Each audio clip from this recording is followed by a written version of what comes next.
ZombieTech. Welcome to ZombieTech, a forum for engineers, scientists, and inventors to ponder on the technologies needed to survive the inevitable zombie apocalypse. She's Eddie. He's Whisker. And who do we have this week? This week we have Jacob Rosenthal. Some folks call him Jacob Rosenthal, but it's actually Rosenthal. And he is of... So like Neanderthal. I don't know about that. But do you still have the beard? Do you still have Do you still have the beard? Or I cut that pronounced down brow. See, the beard's not there, so that doesn't work. Oh, different kind of beard. Right. Yeah. What? I'm confused. I know. Anyway, he is here as Well, he's not here. He's at home. Okay. Whisker. Now we're here though. We're here in our new studio, which isn't quite done yet. Yes. We're lacking our acoustic panel, so it's going to be a little bit echoey this show. Right. We wanted to get them done in time, but we just didn't have enough time. Right. But we had to take a break from all the construction around here to interview Jacob. Right. And Jacob is a friend of Rick. Yeah, Rick Osgood. Who we got to talk to a couple of weeks ago. He hangs out in our IRC room. Correct. And Rick was one of the founding members of Heatsink Labs down there in, which town is it? Mesa? Mesa. Currently in Mesa, yeah. Yep. Yeah. Down there in the Arizona. Right. So how did you get involved in it, and what's your current role there? I came in pretty early at this point. 2.5 years ago, 3 years ago now. I kind of just came into a meeting, 2 or 3 meetings in, and I'm a rather forward person. Started asking very pointed questions about businessy kind of things that stick in my mind. And Jeremy, who with Rick helped set it up early on, took a shine to me, even though I was rather forward, and we started working together quite a bit after that. Sure. And my current position since we incorporated is I'm on the board. We call it champion, which I don't know. It's a director role, I guess. Okay, very cool. Now, when they say incorporated, they're talking usually with a hackerspace about a nonprofit corporation, not a C Corp or an LLC or something like that. And I assume that's the case for Heatsink. Yeah, we're incorporated nonprofit. Okay, gotcha. And we also have our tax exempt status. Cool. So, since that's actually, to me, that's the more interesting part, the less explored but more interesting part of setting up a hackerspace, which is the logistics involved. What things did you bring up that a starting hackerspace should know about? It's funny that you think that's the more interesting part. It's the logistics is usually the more boring part. I usually try and separate myself from that stuff. Well, this show really is about logistics at the end of the day. I mean, how not to get your brains eaten logistics, but still logistics. Right. Reminds me of that Jonathan Colton song. But anyway. So the question was, I apologize. It was, what would other spaces... What should other spaces know on the business side before going into... So you showed up to Heatsink and you're like, okay, you guys are doing this. It's awesome, but there's these tricks that I can help you with, right? Sort of. My credentials were mainly just having taken entrepreneurial courses and kind of having a mind for logistics. So sure. Yeah, my questions were like, what's your 5-year plan? What's your numbers look like? When are you going to be taking money? And here's my $50. Why aren't we taking money today? And right. Stuff like that. Well, that's a good conversation to have too, because too often people will be like, oh my gosh, we're just going to make things and we're going to have these laser cutters and they're going to cost $10,000, but we're broke people. Now. We can't charge people money for this. No, man. No. It's... Yeah, I'm always the guy at the meeting, or always was in the beginning there, who's like, all right, I'm going to say these words and it's going to be gross. I'm going to say synergy. And I'm going to say monetize. And then, I don't like I said, I don't really have a huge background on this stuff. It's just like I was always the guy who's like, listen, no one wants to hear this, Actually, but I know right, you don't want to charge any money, and I know you want to charge 25, but I want to charge 100 right, because if someone can afford it, they're gonna pay it because they love it. right, right, And if they can't afford it, then they weren't like they can come anyway. Like that's cool. right. Like, but Let's try and get not. some let's try and get some security. Sure, sure. So how is it? So you're available, right, for this sort of service? Because, like, I mean, we've got a lot of listeners here, and I'm pretty sure some of them have money. We could shake them down. Let's do this thing. Turn them upside down, empty their pockets. I think a lot of like the tactics that schoolyard we've come bully. up with over the year here to fight zombies would probably work pretty well on listeners. You Yeah. know, shake a few That's loose true. coins out of their pockets. That's true, but money would have no place in the zombie apocalypse. Well, I'm talking about for right now, because Daddy needs a new pair of shoes. Yeah, sure you do. All right, we need to focus. Oh yeah. All right. So hackerspace wise, so just getting in there and letting the guys know that what they're doing is awesome, but that to make it sustainable so that it's available for everybody into the future is a really big part of what really needs to happen with these places. Yep. So my question then, I mean, knowing that you were the what's the word? You brought the reality of Middle life. management scumbag. Yeah, there you go. Yeah. Into this, is the current management where you thought it would be when you first entered it? Like, is the current management of the hackerspace as you envisioned it? Yeah. Yeah. Yeah. Actually, like I think we kind of veer left or right occasionally, Mm-hmm. but like if you just look at the like I don't know, so I guess to tell sort of the story is just we had we always wanted to be very I don't say consensus based, but like we wanted the community to run this thing because when any of us got a job or got married or something, we didn't want it to fall apart. We wanted something that would last. Sure. If it was meant to last, I should say though. Nothing we talked about was if the community doesn't want this thing, let it die. Like why should it exist? Right. Sure. So yeah, I think because we had to have a board, one pitfall for us was this idea that the board would fix things, especially a year or two in, Mm-hmm. was that the sort of like because we kept sucking the good people onto the board Mm-hmm. because we needed them because we pushed ourselves really really hard to try and basically boot up a space overnight and make it as far as we were concerned a world-class space overnight. Right. We kept sucking up the good people just from the public, and then there was this expectation like, oh well, there's someone else is running it, it's running itself. Mm-hmm. So there was at times when we kind of tipped towards that direction, but then when we got our space, it was almost a year ago now, 2,500 square foot space, we were all frankly pretty burnt out from just finding the space and getting ourselves moved in. Mm-hmm. And it was a necessity that the community had to take it over at that point or it would die. Mm-hmm. And so we kind of tilted the other way, which was like it's still somewhat an unpopular choice, but the current board runs on a platform of we do nothing, and you could vote us out if you'd like to do something.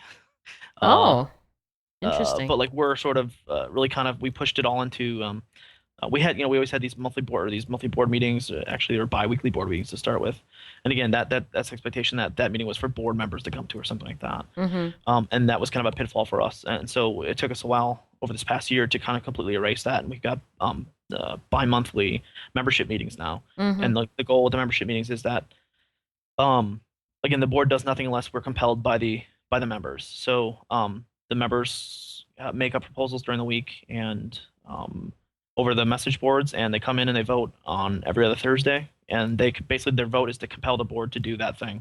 Oh, interesting. Okay. So that's very actually community led. That's yeah. You guys are the tool that the community uses to get things done, not you guys using the community as a tool to get things done.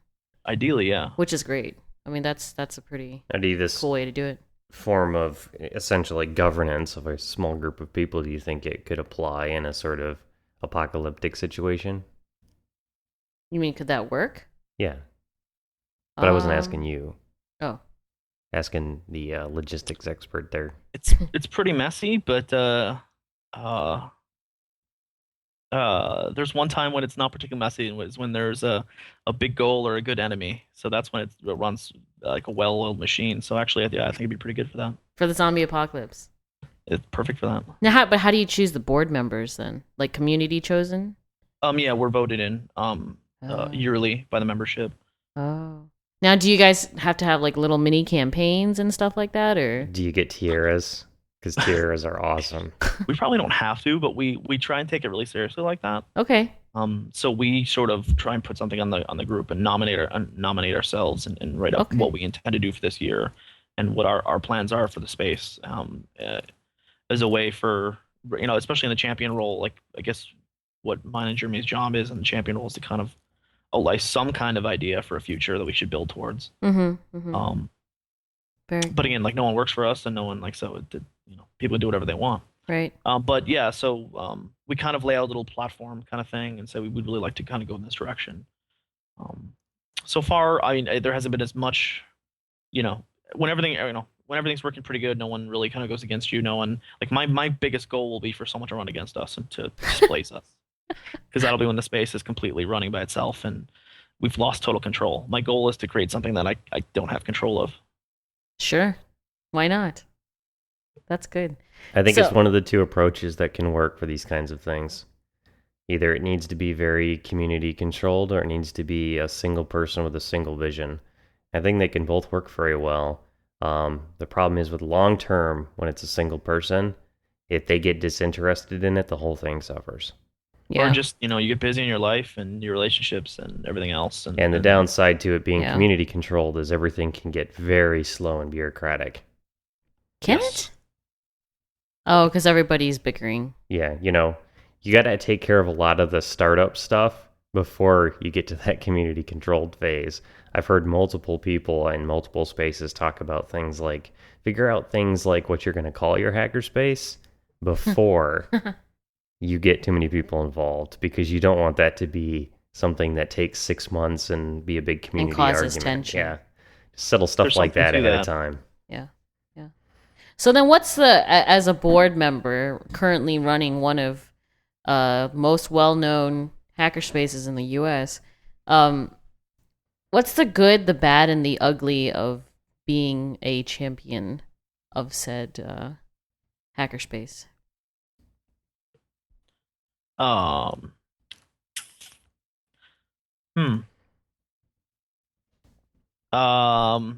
good, the bad, and ugly. So I guess well, the good is for you to say something like that. We're one of the best known spaces in the U.S. That's like incredibly, like, overwhelmingly sweet. Like we obviously, not to be arrogant, but we kind of think we are, because that's what, if you're not out there trying to be the best, then I don't, in whatever way that you feel that you can be the best, then why are you doing it? On that thing, I think you guys are pretty much succeeding, because I hear about heatsink all the time. Yep. And we talk to a lot of smart people, and every time they're in town or in that area, one of the places they want to go visit is heatsink.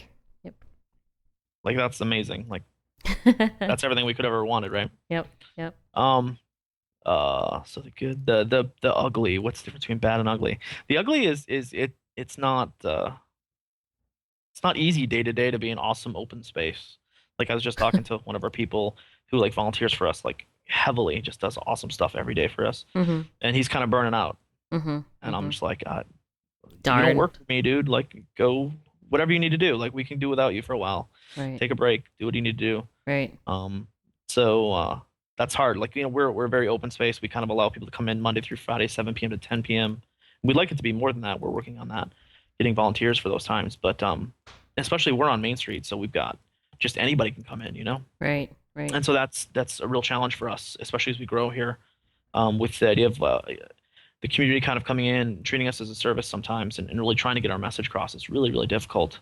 And it's because it's not an easy message. Like, people come in and we say, well, yeah, you can come in Monday through Friday, 7 p.m. to 10 p.m. and hang out and bring your projects. And as much as we can, we'll try and help you work on your projects. And like, cool, you have a laser cutter. I've always wanted to use one. You're like, yeah. So they come in and you help them once on laser cutter, then you help them twice, then you help them a third time. You're like, I gotta do some other stuff. Yeah. And so, there's sometimes there's circumstances where they can't get them trained, or Hmm. for whatever reason it just isn't working.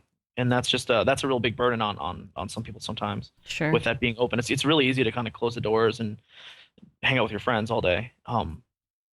But we straddle this in between line, which is hard to communicate, Mm-hmm. which is well, it's always a communication issue.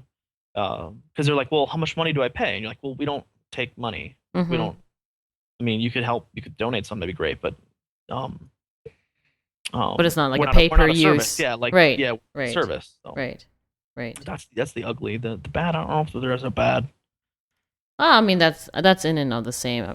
That's fine by me. It's a lot of work, but I'm sure it's rewarding work. So the bad is actually it's kind the of a best thing in good. the world. I Yeah. go there every day, and it's my favorite place to be. Like, That's cool. And That's on this show, we're a little bit thankful that it's such a hard message to get across, to get into people's skulls, because it gives us an excuse to, every couple of weeks, we get to have somebody from some awesome From a different space hackerspace somewhere in the country come on and try to explain it, Right. because it's such a new idea, and anything that we can do to help, get the idea out there and, get it in people's heads is great, but it's good for us too, because it's good content. Right. Right. And actually, you got to recently go on a trip with Mitch Altman to China to see some of their hacker spaces. There's a guy who a lot of people have suggested we should get on the show. Yes, yes, it is true. And you guys got to see, was it 5 or 6 hacker spaces? I don't even know if I have a count. Let's say 5 or 6. There's a couple other, but they were so busy with maker fairs. Okay. I don't know if we got to see them. We saw them at the maker fair, but not necessarily at their space. Okay. So, any idea how they were founded? Were they like individuals who put them together, like you guys did? Sure. It's kind of all over the place as usual with hackerspaces, right? Mm-hmm. So we got to talk to Dim Sum Labs in Hong Kong. Mm-hmm. And we met William over there and a couple other people, but I talked to William most. And those guys, I think they started out actually kind of as like a couple years ago. A couple of people started out a space, and it kind of turned into a co-working space instead, a very successful one. Mm-hmm. So this is like an attempt to go back to the roots and build up a more hardware-y hackery space thing. Sure. But they were, I think they have 10 or 15 members. They were coming along. It's kind of a small space in like Hong Kong. I don't know how you get real estate there. So they're in like a tower someplace. Right. But they had a cool space, and they're really cool people. I don't know a lot about their origins. You have to definitely grab William and have him talk about that. Yeah. I think they're right now. They said they were like quote unquote for profit, not just in like an LLC kind of type thing or whatever. Just because the nonprofit kind of stuff was difficult for them in Hong Kong. Well, yeah, completely different governmental structure for that kind of thing over there. So I don't think they were necessarily for profit. I think they couldn't yet figure out how to be legally nonprofit. Right. Now, was it just in Hong Kong, or did you go to multiple regions? So that was the first one that was in Hong Kong. Then we went up to Shenzhen, and we got to see Seed Studios, which was amazing. Cool. And Seed Studios helps fund a space called Chai Hao. Yeah, that's a really beautiful space because it's kind of partially funded by Seed Studios. Mm-hmm. It seems to be kind of run with some other people and stuff like that. But we got kind of invited to like a little after party there after the Maker Fair, and everyone was really burnt out and tired. So I don't think we got a real good view of their space and Sure. sort of activity there. Sure. I have pictures of all this, by the way, on my Flickr if you'd like to see these spaces. Yeah. Yep. We'll put a link to it in the show description. So. So you have a space that's kind of in some way supported by a for-profit company. Okay. And if anything, I recall Eric Pan, who's like the sweetest guy ever, from the CEO of Seed Studios, talking about the difficulty of getting. Actually, they said that in Hong Kong too. The difficulty of getting locals into the space and using it. Why is that? Well, I'm going to get to a question that I think will tie a lot into that. Oh. We can plow through these, or I can ask it now. I mean. So what I'm very, very curious about is what is the sort of China's a very classist sort of place right now. You have distinct socioeconomic classes, and I'm curious as to which socioeconomic class is the most interested in these spaces. Yeah, I don't know. I don't know enough about I'm Chinese assuming culture. it wouldn't be like the factory worker class because I mean they're doing this stuff all day every day, and the last thing they want to do when they go home is do more of it. Um, I is it agree. is it I've thought more about. like the college age kids that you saw there, or Well, so part of it is expats, right? So there was a lot of expats at a lot of the spaces we went to.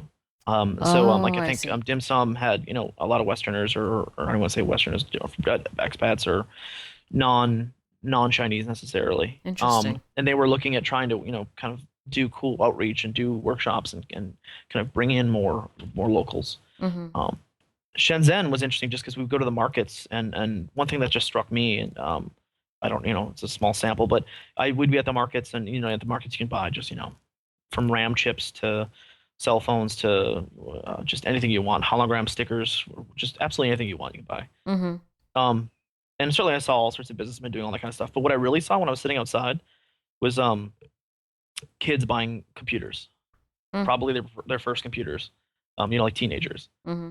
so what struck me was it's that, and I was talking to Eric, and he's talking about that they're actually looking at moving the factories out of Shenzhen at this point. It's becoming a giant city. It's becoming, it wants colleges and it wants a place for families to grow and things like that at this yeah, point. And that to really struck me as like, yeah, there's these people are coming online. They're just getting money. They have some income and um so anyway, just from the markets, I saw tons and tons and tons and tons of people buying like full desktop machines. Mm. So I think there's something there of like, yeah, I think you're gonna have to fight to get. They're probably gonna overdose on culture for the next 10 or 20 years, and I think that's their battle there of like, trying to fight them back against the sort of MTV whatever that is over there culture of just kind of vegging out for a couple years. Sure. Sure. Yeah, for a little background on what's happening there, for those of you who don't know, is over the last 10, 15 years, the government of China has essentially set things up so that it's very profitable to move all of the rural people into city centers.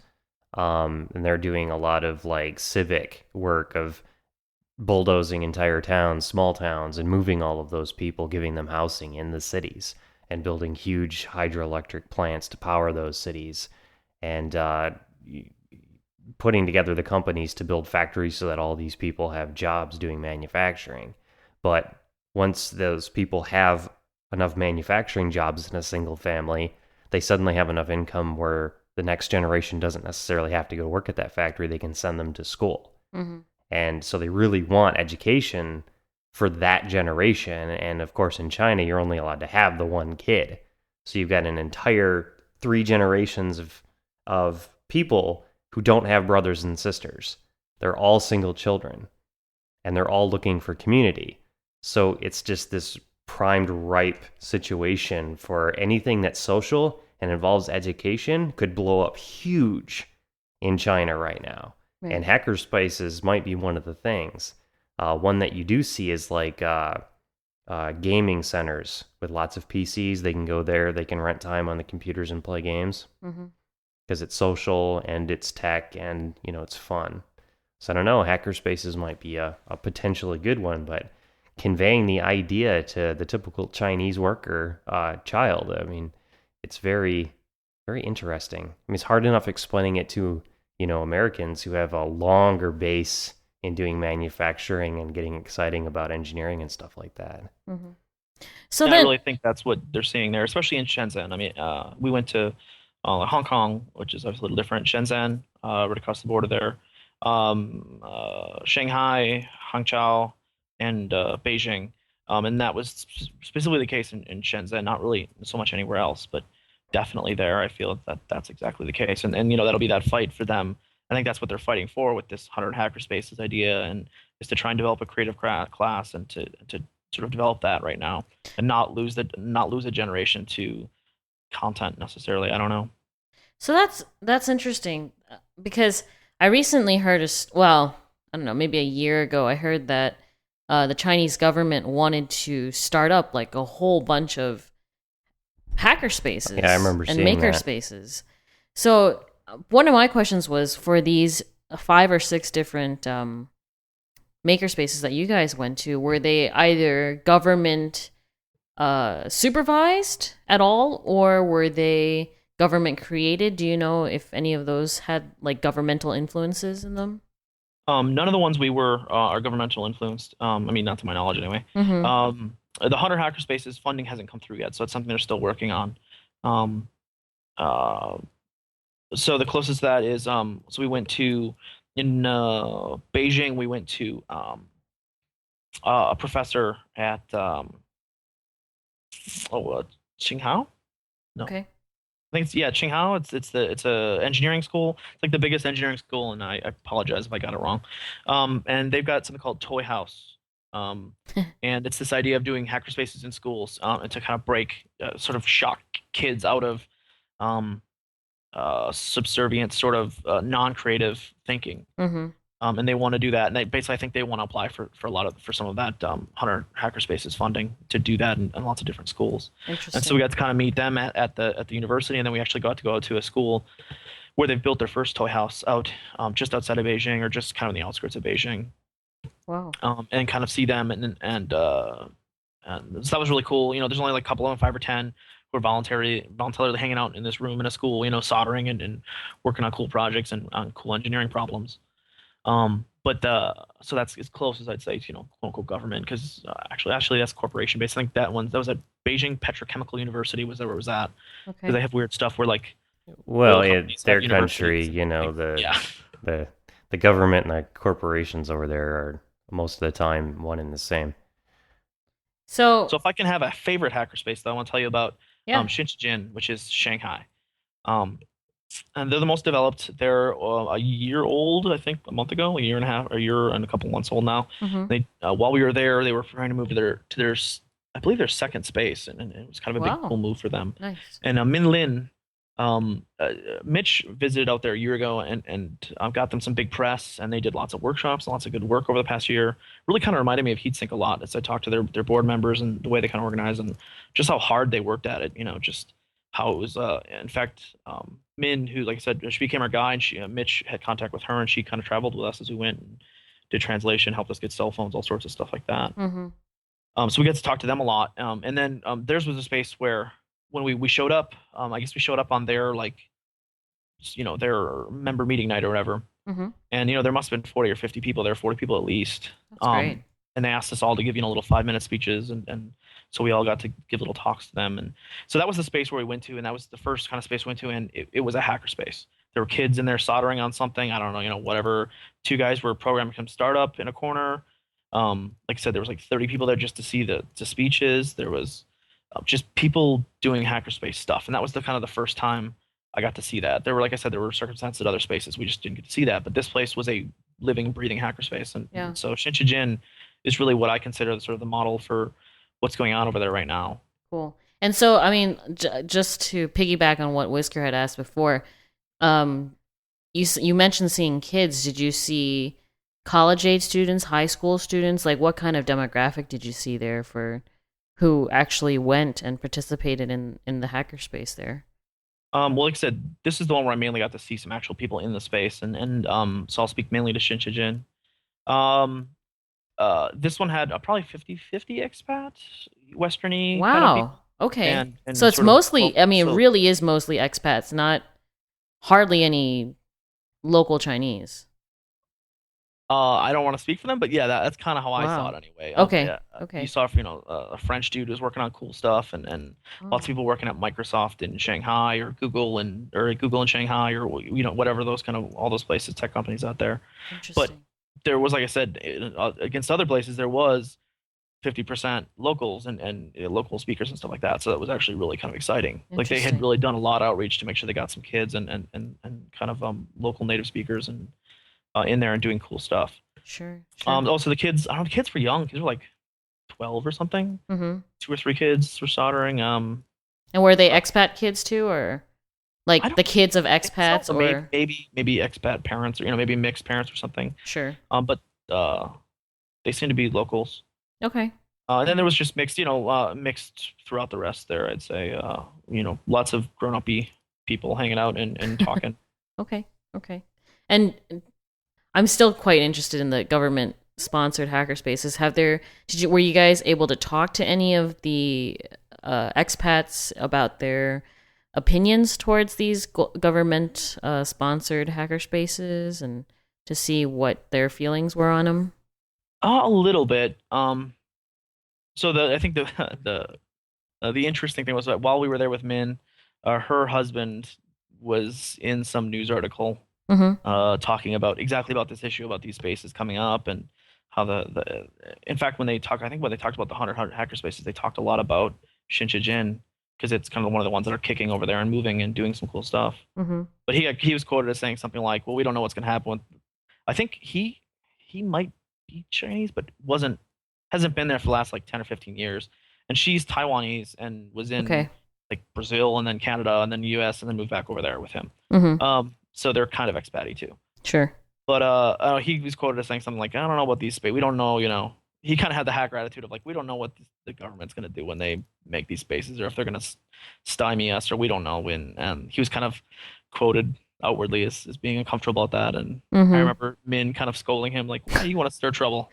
Because someone's noticing. I mean, because I think I read either in an interview that you did with Mitch or either your own thoughts on your trip is that the hackerspaces, they're like the word hacker is kind of taboo.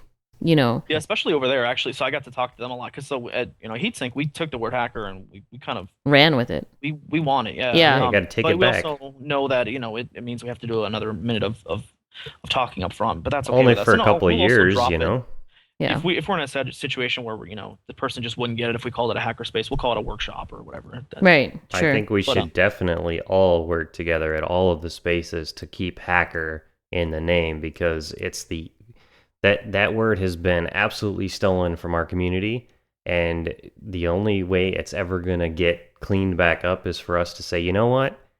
It's our word, and we're taking it back, and you can't use it to mean cracker anymore.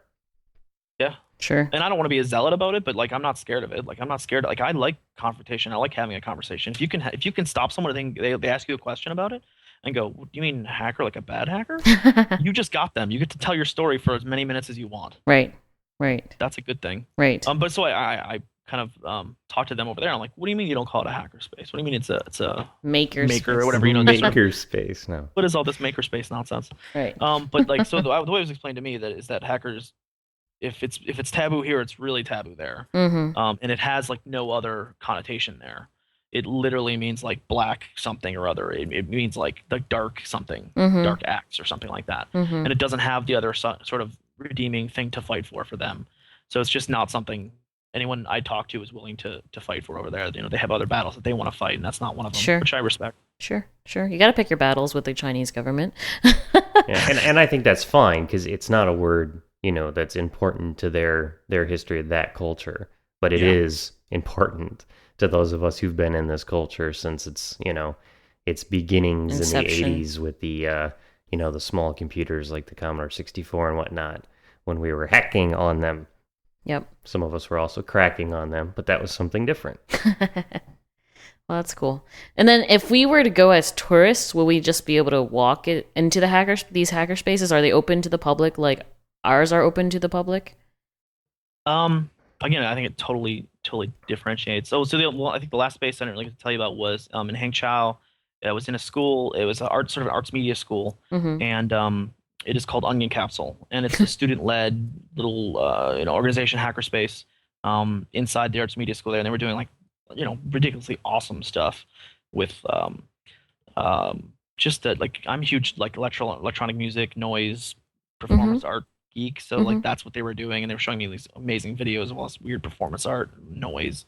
It was awesome. Cool. So to answer your question, but they're in a school, so I think they said something like you can only come at night, maybe after school hours, or but not on the weekends, and so they have that issue of like you can only come certain times. Shinchijin, I think they just moved to their new space, so I don't know how they're running it. But they seemed very open. If they could at all get you in there, I think they would. Cool. Well, I think getting Eddie in there, that's easy. Yeah. Well, and her parents are I'm Chinese, so She could just I walk could in just- the door. Yeah, probably. It probably doesn't hurt that you were walking in the door with Mitch. That probably opens a few doors.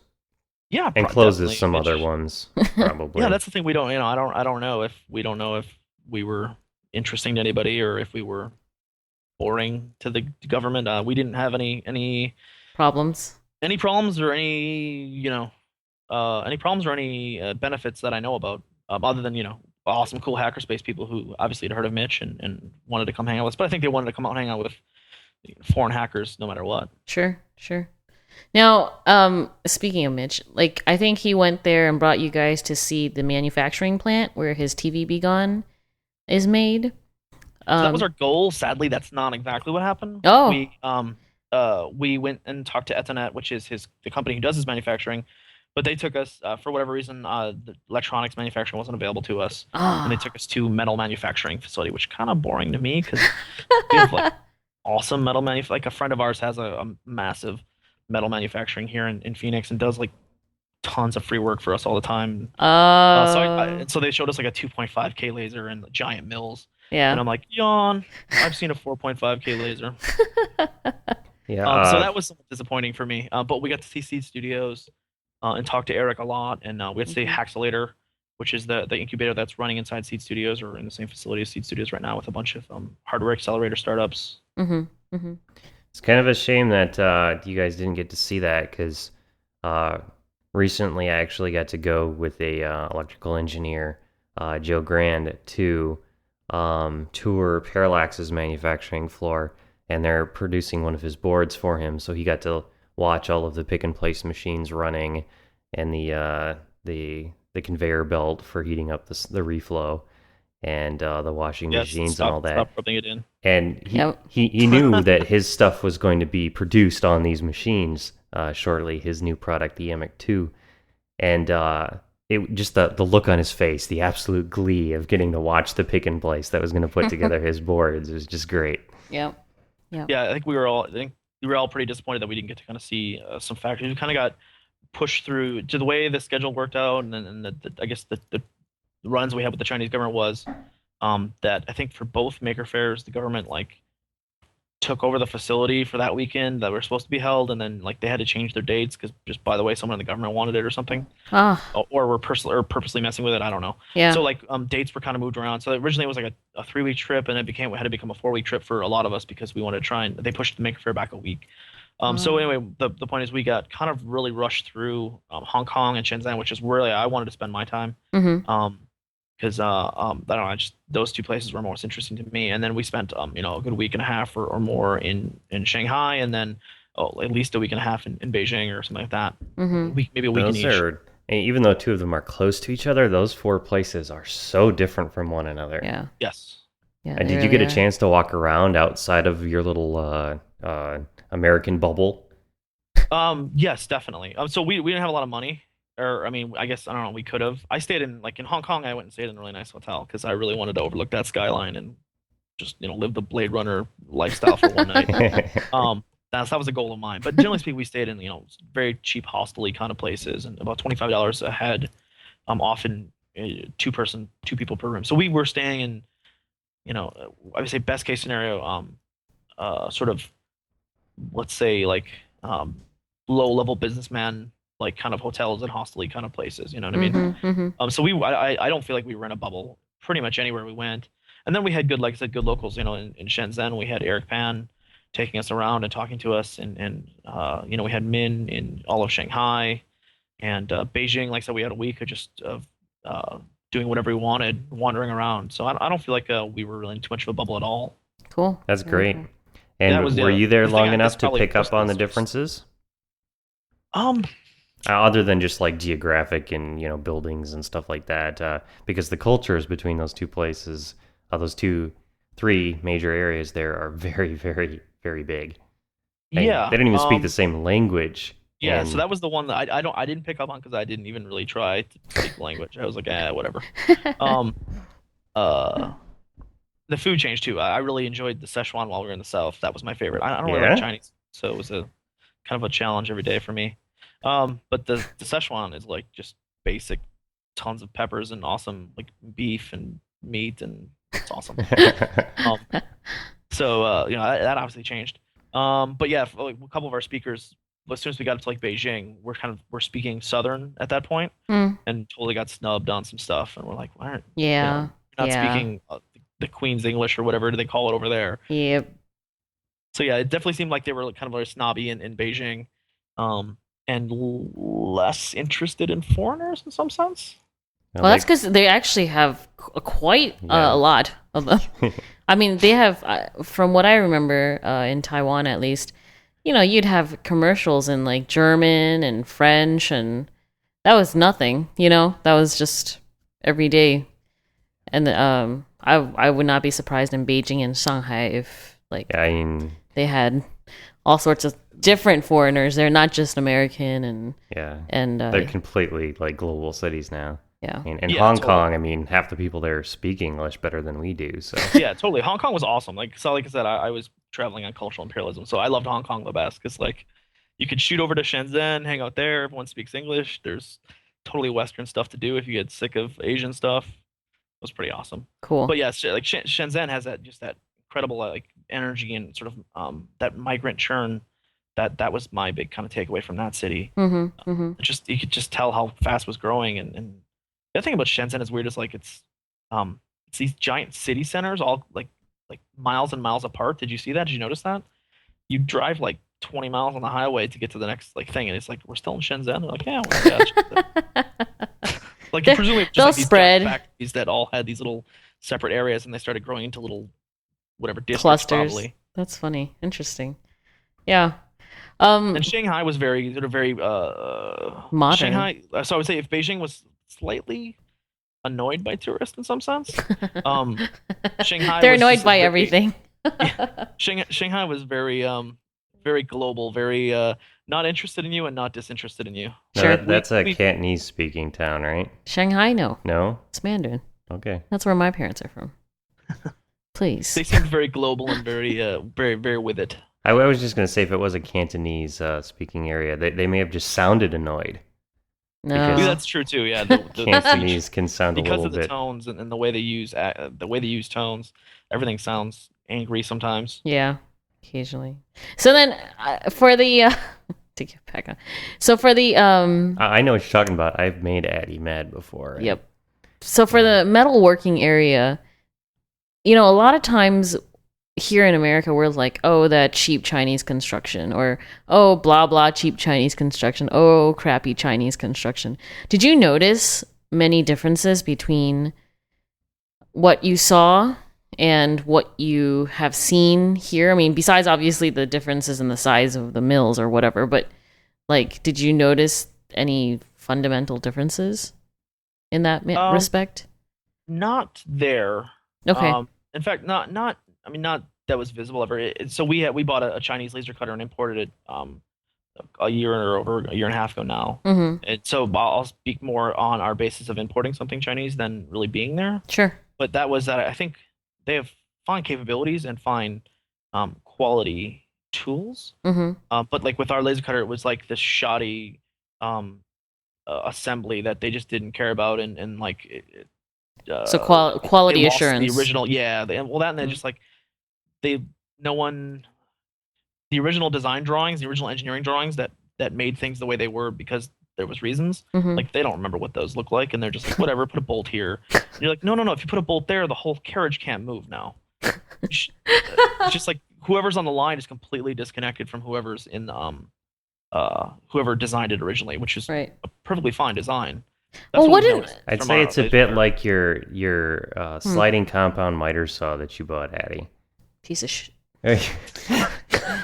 It's Chicago Tools, right? And it's actually a Chinese company that named themselves an American town so that people wouldn't really get that they were a Chinese company. Yeah. The motor on it is perfectly fine. It has tons of torque. The metal's good. The blade's good. It all works perfectly fine until you try to cut with it and you realize that the fence just won't get square. Exactly. It's a fundamentally broken thing because the engineering is faulty.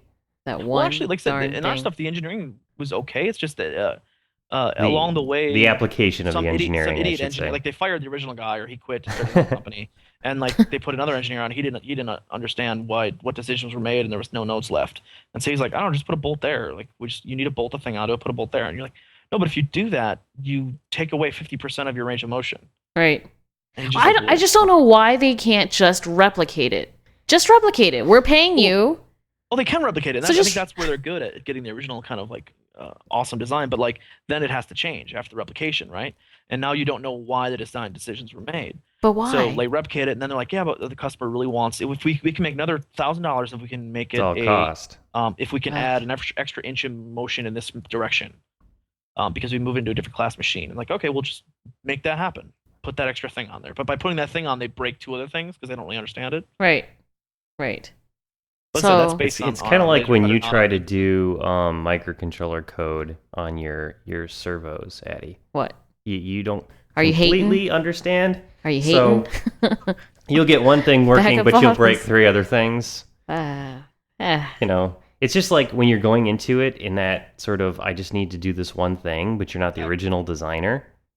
You miss out on a lot of the subtleties that went into that design. Yeah. I suppose. Yeah. I suppose.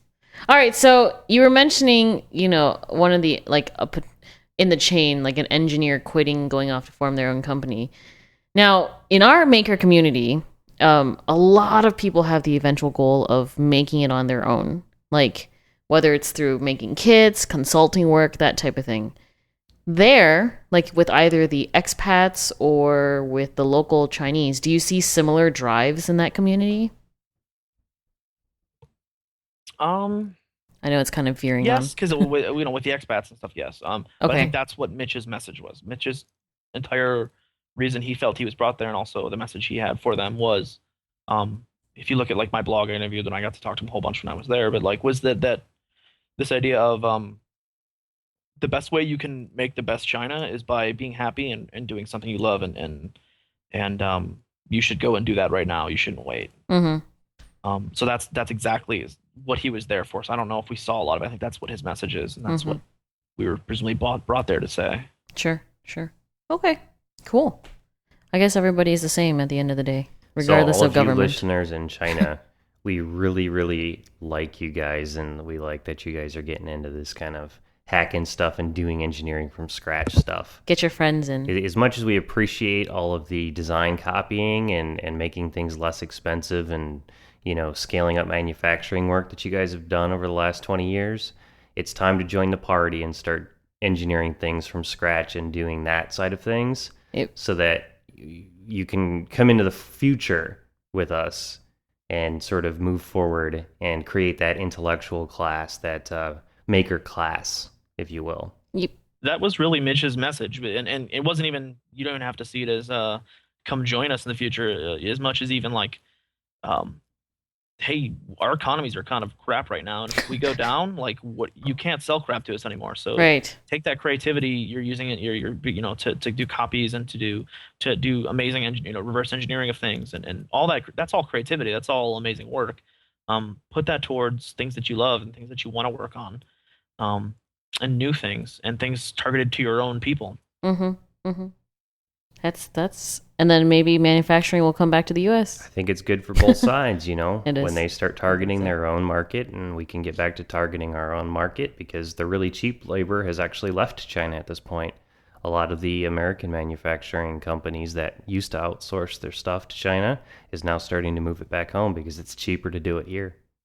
Like Parallax, for example. They're moving their production all home again. Well, that, and like you don't have to deal with engineers over there making a decision because of all the logistics involved in having to do it halfway across the world. Right. Well, good for everybody. We've pretty much ran out of time but for wait. our long hackerspacey Chinesey rant here. Right. So we do need to get to Well, I was going to the meat of the show, the rotting flesh of the show. Well, no, yes and no. Yes and no, because I have to hear about his cyborg stuff. Well, I know. That's what I'm going to. That's what I'm working on here. I was going to completely change topics. Is a cyborg. Are you? Okay, you are a cyborg because you have a magnet in your finger. This week on ZombieTech, cyborgs versus zombies. Yes. So now that we Very actually have started the show, do you have any side effects from said? Okay, wait. Well, first, where is it in your finger and which finger? You can put it anywhere you want. You can put I it had anywhere the you want. artist who put it in for me. Put it in the typical place to put it nowadays is in your left hand. Oh, I don't know what the name is for fingers. I'm right-handed. Your opposite hand, let's call it that. yeah. I don't know. So one away from my pinky, whatever that finger's called. Your ring and facing- finger? Sure. I don't understand these things. And then sort of in the fingertip, but facing the pinky. The idea being that's like the least kind of disruptive place to put it. Interesting. None of the stuff you'd normally do with your hands will sort of affect that area. Your finger, other pinky doesn't touch it or squish it, because it's up top there. Uh-huh. It's kind of the best place to put it. Interesting. And how long have you had it? Oh, a good year and a half or more. Year and a half. Any side effects? Awesome parlor tricks. So we used it a ton in China. Just that's like the first thing Mitch kind of said was like, I don't know, shock them, like show them weird things, like be weird hackers, like be weird colored hair and insane people. And so one of the guys, like, LED throwaways are like totally boring, right? Like, I mean, how many times have we seen LED throwaways? They're like boring, right? But like we found like a million new, like one dude always brought throwaways with him, and we just did 100 new things with throwaways while we were there. Just constantly had throwaways and magnets and did weird stuff. And so I would always do stuff with my finger and just like with certain people to shock certain people. Like at the maker fairs, they'd be like, "What do you have to show today?" And I'm like, I don't think you guys are ready for this. But they're like, we went to like the toy house, and like these kids are like, shock them, like make them come out of their shells, like make them understand, Curious. kind of weird hackers are about. Yeah. And so there I was like, okay, now do you understand magnets? All right, give me an LED. And then I can hang like an LED off my finger and like just like blow their friggin' minds. And they try to put it on their We just finger. did lots of stuff with like putting LEDs on magnets and hanging them on things and doing cool stuff like that. And do you notice So like no a side effects. no No, side no, effects? No. Like So it's medical silicon grade encapsulated, grade silicon encapsulated. So the body doesn't break it down. They've been doing, there's one of the artists who came up with this is in this town in Phoenix. His name is Steve Hayworth, and he's kind of a big time body modification artist, and I'm very kind of interested in that kind of stuff. Mm-hmm. And so these have been around for a while. I'm no pioneer, frankly. I just have one done, had him put it in for me, and they at this point they've got the encapsulation down perfectly, and nothing, everything's great about it. Mm-hmm. And what's the most useful thing that you've found with having a magnet in your finger? Well, the goal of it was to become a cyborg, but is to feel fields. I mean, my goal was to be able to feel 60 hertz in a wall, right?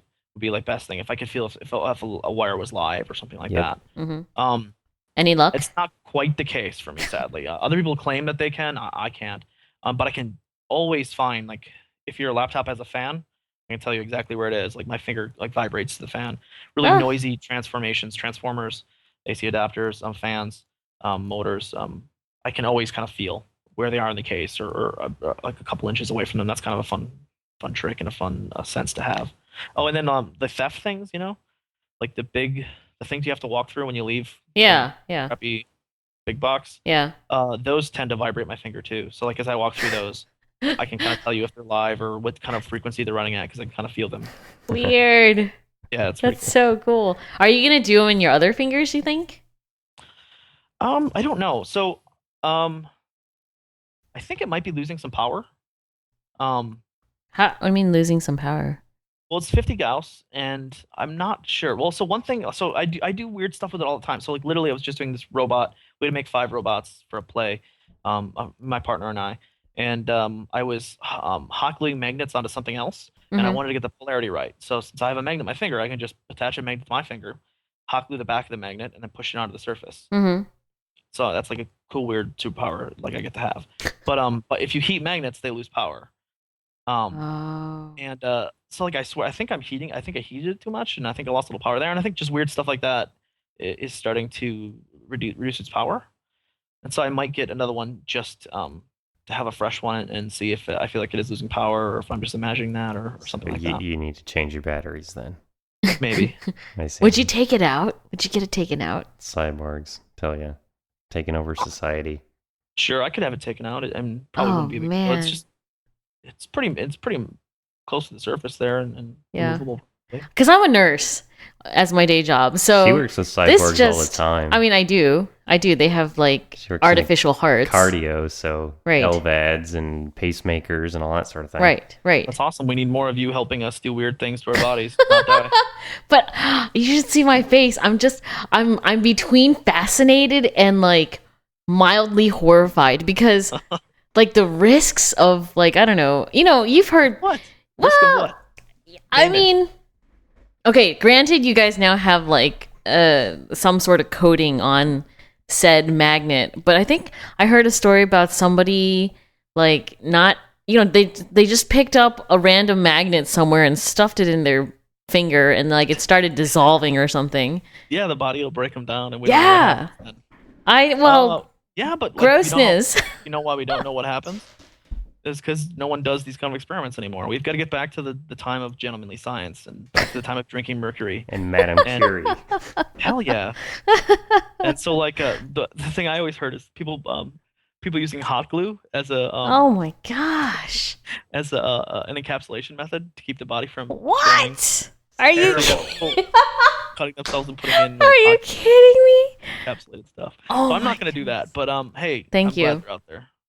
No, I mean, I think it's cool, like, if it's working, and if it like, if people are Well, if into you're that, like, trying I mean, something, that's if you're- cool. if you're like recording something and talking about it and like if you're just like if you're just doing stuff in a bubble and like it's not benefiting humanity Right. overall. Right. So I think you've got to do weird things and then try and do some sort of decent science on it. So, and you're also working with lighting 3D body implants, right? Yeah. So What are I'm these hoping implants? so I can't really describe it to our audience. If you just Ah. Google 3D implant, you'll totally see these things.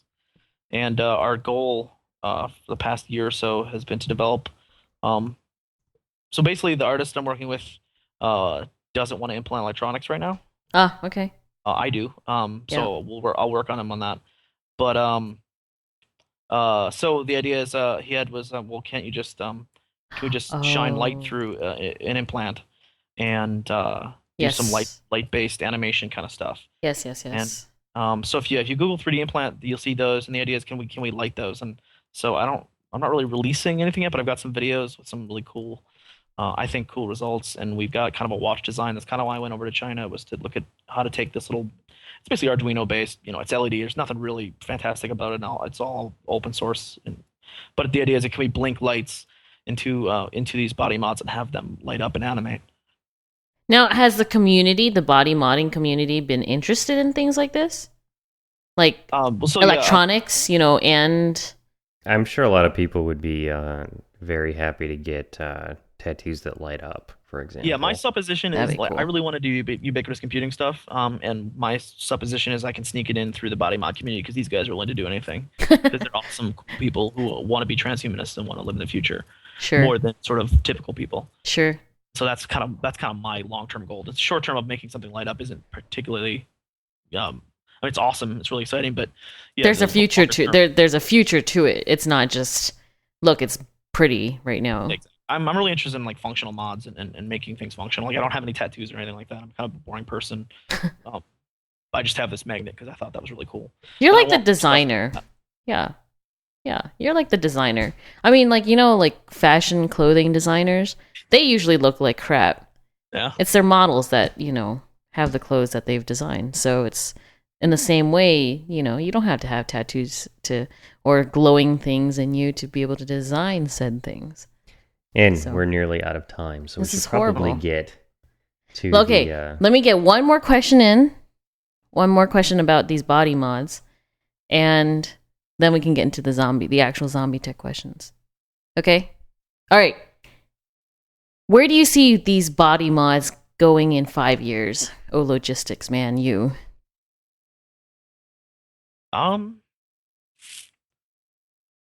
It's hard to say. I'll know more once we get to market, if we can get to market. I mean, body mod stuff, I think people are really hungry for it. The magnet thing was pretty big, and is really kind of, I don't say taking off, but I don't have the numbers on that yet right now. That's kind of my goal, is to get those numbers and see what's really happening. But the functional stuff, I think people are really, really craving. Especially, I think it also breaks the boundaries into just plain nerds like myself. Like, just tattoos are cool, but nowadays everyone has a tattoo. Tattoos in this country are very boring. Sure. I think, and that's why you're seeing really weird, and I say that loving every one of them, but like weird 3D implanted horns and these spline things that make it look like you've, I don't know, like splines on your arms going up, and like just really kind of weird, fun, twisted stuff. Really kind of changing humanity, changing what it means to be human. And so I think there's gonna be a lot more of this stuff, and I want to be a part of it. So I obviously think it's gonna grow pretty big in the next 5 years. Cool. And you're gonna be at the forefront if you're not already. So cool. All right, so we are gonna finally get to our zombie tech questions. The interview has just now started. Well, there are a couple of questions we like to ask every guest. Yes. What 3 tools would you bring to a zombie apocalypse bunker? And I know you've listened to us, so you expect this. Yeah. Yeah, I tried to come prepared. I'm kind of boring though. Like, I live like I'm already waiting for a zombie apocalypse. Like That's cool. Hey, I am cool with that. Like, my whole thing is the idea of like we shouldn't build fortresses for ourselves out in the middle of nowhere. Like all your crap and your DVDs in your house. So, like, I've got like nothing in my house. My house is boring. I have a bed that I sleep in. And everything happens at the hackerspace, right? Because that's the place you want to be. Or it happens at a movie theater. Or it happens in communal spaces. Yep. So, like, my tools are the things I already carry out with me, which is like, I have this brown leather bag. Everyone makes fun of me because it looks like a purse. That's like my number one. It's a Merce. Yeah, I have a Merce. And in my Merce is my MacBook Air, which you guys teased me about earlier. Yeah. And those are like my 2 tools, man. That's what I have. Like, my iPhone. And your iPhone. So that we so can do 3. The response from everyone's like, well, there's not going to be any internet when the zombie apocalypse happens. Yeah, there will be. That's the first thing we're going to do, is put the internet back online. True. Yeah. Even in small scale, even small format. True. And many of us on the show are more than able to do that. So, yeah, we've talked about this a few times. It depends on who you know, but if you know the right kinds of people, there will definitely be networked computers in the zombie apocalypse. Totally. The hackerspace will be like, oh, I know a guy who brews beer. We'll have him get started on some beers. And I'll work on some networking stuff. Let's get this thing going. Cool. All right. And the book you would take to, I guess, your hackerspace in your Merce. Oh, I'm not prepared for this one.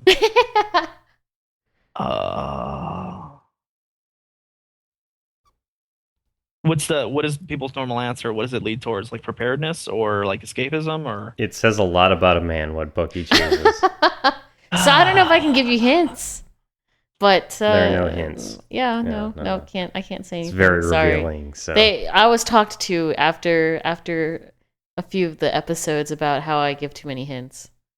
So, oh, that's really tough. Okay, so I've got the sort of hipster thing going on with my little Merce and my little Apple and my iPhone. So I'm gonna go complete the other direction, and I'm gonna have a copy of The Road. What's The Road? Cormac McCarthy's post-apocalyptic novel.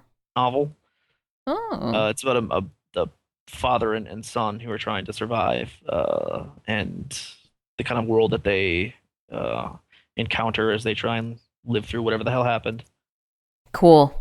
That sounds like a book we should another pick up. That'll go on the ZombieTech reading list there. Yeah, we should check that out.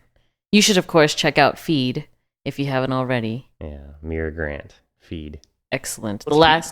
Feed is essentially the zombie apocalypse has happened, and we are now in a world where zombies are just part of the norm. 20 years later. Dealing with them and, all that. And it's bloggers are the new news folks. They essentially make their money going into the field and poking zombies with sticks. Yep. Yep. It's very good. Go. Okay. Very good book. Yeah. So that or Transmetropolitan. That'll be my second. Because there you got your Gonzo reporter doing news on a weird, crazy, not post-apocalyptic future, like a singularity crazy future. Nice. I think we should pick a couple of those up. They sound pretty good, actually. Yep. Yeah. Once we get through maybe the first year of ZombieTech, we should do a compilation of the ZombieTech reading list. That sounds like a good idea. Mm-hmm. Well, that's all the time we have for this week. Any links that you want us to let everybody know about? Where we can find you and all that good stuff? I just got my site set up, so you can hit me at jacobrosenthal.com. Wonderful. And my Twitter and Flickr. Oh yeah, Flickr's there. So if you want to go see, I've got like Flickr sets from all the hackerspaces we went to and all the cities we visited. Cool. And we'll definitely put a link to those in the show notes. Yes, that sounds good. All right. Well, thank you very much for joining us this week, Jacob. We very much appreciate it. Yes. Thank you. And it was fun going off on a tangent about... every 2 seconds. Yeah. So it always makes for a good show because you never know where it's going. All right. Well, you guys can find this show every Thursday at zombietech.tv. And you can get a hold of Addie and I on Twitter at tymkrs. We do a lot of other shows as well. Yes. tymkrs.com. You can find links to everything that we do over there. And that's it for us for this week. We'll see all you guys next week. Bye. Bye.